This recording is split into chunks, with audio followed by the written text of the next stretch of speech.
মহিউদ্দিন, সিলেটের এই যে সংকট সেটা আসলে সর্বশেষ তথ্যটা আসলে জানাবেন, পরিস্থিতি আসলে কেমন দেখছেন এবং এই সংকট কাটানোর জন্য কি ধরনের উদ্যোগ নিচ্ছে সিটি কর্পোরেশন?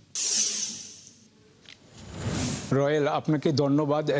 সিলেট নগরীতে প্রায় 10 লক্ষ মানুষের বসবাস এবং প্রতিদিন 12 কোটি লিটার পানির প্রয়োজন। সেখানে মাত্র 4.5 থেকে 5 কোটি লিটার পানি সরবরাহ করা হচ্ছে। আপনাকে জানিয়ে রাখি, সিলেটে হচ্ছে 42টি ওয়ার্ড, এর মধ্যে 24টি ওয়ার্ডে পানি সরবরাহ করা হচ্ছে। আমি এই মুহূর্তে আছি সিলেট সিটি কর্পোরেশন নগর ভবনে। আমি কথা বলবো, সরাসরি চলে যাচ্ছি সিলেট সিটি কর্পোরেশনের প্রশাসক যিনি আছেন আব্দুল কাইম চৌধুরীর সাথে। আমি তার সাথে জানবো যে দীর্ঘদিনে যে পানির সংকট সিলেট সিটি কর্পোরেশনে আছে সেই ব্যাপারে আপনারা কি উদ্যোগ নিয়েছেন, যদি আমাদেরকে একটু। ধন্যবাদ। আপনি ঠিকই বলেছেন। আমরা এই পানি সরবরাহর বিষয়টি আগে 27 ওয়ার্ডের মধ্যে সীমাবদ্ধ ছিল।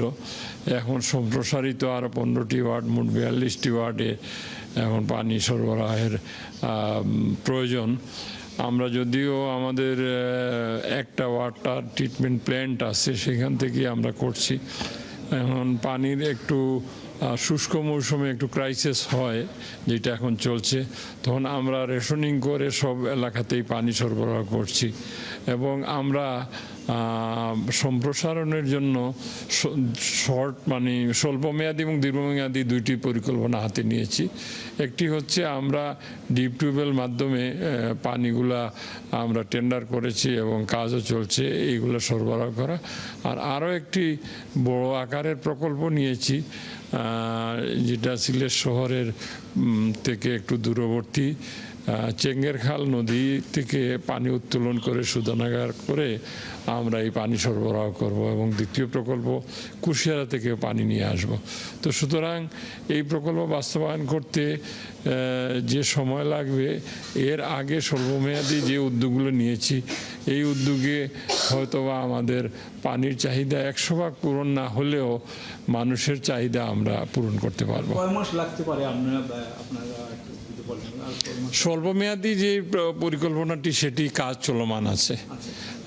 আর যেটা বড় আকারে যেটা বললাম শোধনাগার করে, এইটা বছর 2-1 লাগবে এই প্রকল্প বাস্তবায়ন করতে। ধন্যবাদ। রয়েল, শুনলেন যে সিলেট সিটি কর্পোরেশন প্রশাসক আব্দুল কাইম চৌধুরী বলেছেন যে তারা 2টি প্রকল্প হাতে নিয়ে, একটি হচ্ছে কুশিয়ারা এবং আরেকটা যে চেঙ্গের খাল। তো বলেছেন যে স্বল্পমেয়াদী যেটা, এটার কার্যক্রম চলছে, কিছুদিনের ভিতরে তারা কাজ সম্পন্ন হবে বলে তারা চিন্তা করছেন। ধন্যবাদ মহিউদ্দিন, আপনি আছেন সেখানে, খবর রাখতে থাকুন। দর্শক, আমাদের সাথে আমাদের সহকর্মী মহিউদ্দিন সিলেট থেকে যুক্ত ছিলেন, যারা ছিলেন সেখানে পানির যে সংকট সেই বিষয়টি নিয়ে আরো বিস্তারিত আমি জানছিলাম।